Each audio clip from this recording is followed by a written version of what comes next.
Hello ನಮಸ್ಕಾರ. ಇವತ್ತು ನಾನು ಬಂದಿದ್ದೀನಿ ಒಂದು ಒಳ್ಳೆ ಕಂಟೆಂಟಿನೊಂದಿಗೆ.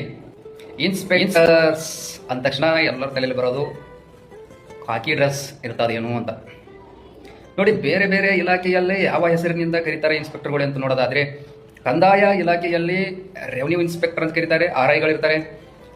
ಕಾರ್ಮಿಕ ಇಲಾಖೆಯಲ್ಲಿ ಲೇಬರ್ ಇನ್ಸ್ಪೆಕ್ಟರ್ ಅಂತ ಕರೀತಾರೆ. ಆಹಾರ ಇಲಾಖೆಯಲ್ಲಿ ಫುಡ್ ಇನ್ಸ್ಪೆಕ್ಟರ್ ಅಂತ ಕರೀತಾರೆ. ಅದೇ ರೀತಿ ಸಹಕಾರಿ ಇಲಾಖೆಯಲ್ಲಿ ಕೋಆಪರೇಟಿವ್ ಇನ್ಸ್ಪೆಕ್ಟರ್ ಅಂತ ಕರೀತಾರೆ. ವಾಣಿಜ್ಯ ತೆರಿಗೆ ಇಲಾಖೆಯಲ್ಲಿ ಕಮರ್ಷಿಯಲ್ ಟ್ಯಾಕ್ಸ್ ಇನ್ಸ್ಪೆಕ್ಟರ್ CTIಗಳಿರ್ತಾರೆ. ಪೊಲೀಸ್ ಇಲಾಖೆಯಲ್ಲಿ ಪೊಲೀಸ್ ಸಬ್ ಇನ್ಸ್ಪೆಕ್ಟರ್ PSIಗಳಿರ್ತಾರೆ. ಆರ್ಥಿಕ ಮತ್ತು ಸಾಂಖ್ಯಿಕ ಇಲಾಖೆಯಲ್ಲಿ ಸ್ಟ್ಯಾಟಿಸ್ಟಿಕಲ್ ಇನ್ಸ್ಪೆಕ್ಟರ್ಗಳಿರ್ತಾರೆ.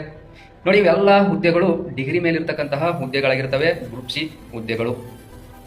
ಪೊಲೀಸ್ ಸಬ್ ಇನ್ಸ್ಪೆಕ್ಟರ್ಗೆ ಮಾತ್ರ ಖಾಕಿ ಡ್ರೆಸ್ ಇರ್ತದೆ, ಉಳಿದವರಿಗೆ ಫಾರ್ಮಲ್ಸ್ ಡ್ರೆಸ್.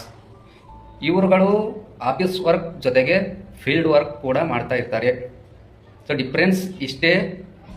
ಇವು ಡಿಗ್ರಿ ಮೇಲಿರುವ ಹುದ್ದೆಗಳಾಗಿರ್ತವೆ, ಈಕ್ವಲ್ ಪೋಸ್ಟ್ಗಳು, ಆದರೆ ಪೇ ಸ್ಕೇಲ್ ಬೇರೆ ಬೇರೆ ಆಗಿರ್ತವೆ.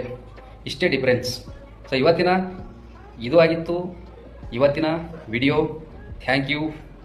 ಆದಷ್ಟು ವಿಡಿಯೋಗಳು ಬೇರೆ ನಿಮ್ಮ ಸ್ನೇಹಿತರಿಗೆ ತಲುಪೋ ಥರ ಮಾಡಿ, ಶೇರ್ ಮಾಡಿ, ಲೈಕು ಕಾಮೆಂಟು ಮರಿಬೇಡಪ್ಪ. Thank you.